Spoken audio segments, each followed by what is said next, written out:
the settlement of Jamestown, an event that marked the first step in the long journey that has made us the greatest and most prosperous nation on earth. It wouldn't be possible in this short amount of time to actually rebut the President's message, nor would it be useful. Let me simply say that we in the Democratic Party hope that this administration is serious about improving education and health care for all Americans and addressing such domestic priorities as restoring the vitality of the great city of New Orleans. Further, this is the 7th time the President has mentioned energy independence in his State of the Union message, but for the first time, this exchange is taking place in a Congress led by the Democratic Party. We are looking for affirmative solutions that will strengthen our nation by freeing us from our dependence on foreign oil and spurring a wave of entrepreneurial growth in the form of alternate energy programs.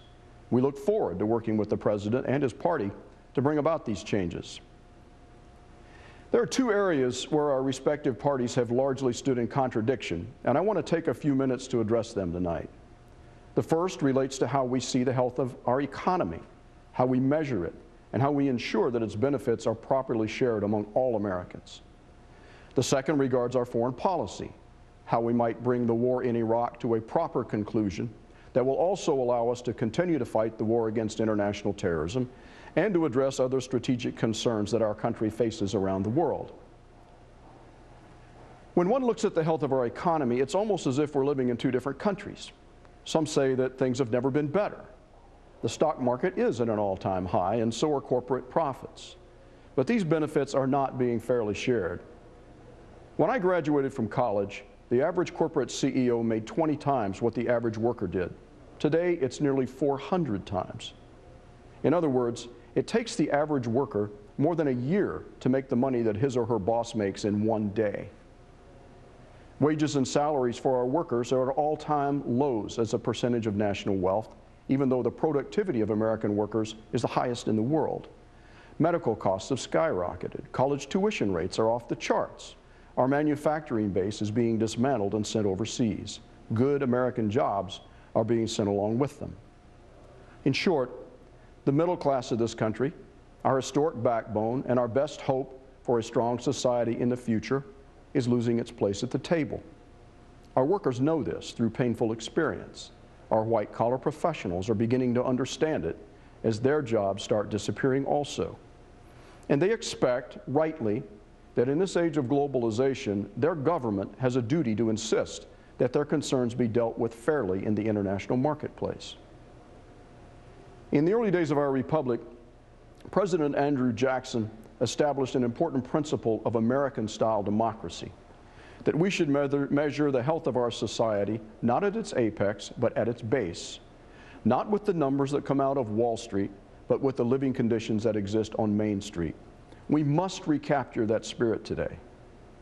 Under the leadership of the new Democratic Congress, we're on our way to doing so. The House just passed a minimum wage increase, the first in 10 years, and the Senate will soon follow. We've introduced a broad legislative package designed to regain the trust of the American people. We've established a tone of cooperation and consensus that extends beyond party lines. We're working to get the right things done for the right people and for the right reasons. With respect to foreign policy, this country has patiently endured a mismanaged war for nearly 4 years. Many, including myself, warned even before the war began that it was unnecessary, that it would take our energy and attention away from the larger war against terrorism, and that invading and occupying Iraq would leave us strategically vulnerable in the most violent and turbulent corner of the world. I want to share with all of you a picture that I have carried with me for more than 50 years. This is my father when he was a young Air Force captain flying cargo planes during the Berlin airlift. He sent us the picture from Germany as we waited for him back here at home. When I was a small boy, I used to take the picture to bed with me every night because for more than 3 years my father was deployed, unable to live with us full-time, serving overseas or in bases where there was no family housing. I still keep it to remind me of the sacrifices that my mother and others had to make over and over again as my father gladly served our country. I was proud to follow in his footsteps, serving as a Marine in Vietnam. My brother did as well, serving as a Marine helicopter pilot. My son has joined the tradition, now serving as an infantry marine in Iraq. Like so many other Americans today and throughout our history, we served and have served not for political reasons, but because we love our country. On the political issues, those matters of war and peace, and in some cases life and death, we trusted the judgment of our national leaders. We hoped that they would be right, that they would measure with accuracy the value of our lives against the enormity of the national interest that might call upon us to go into harm's way.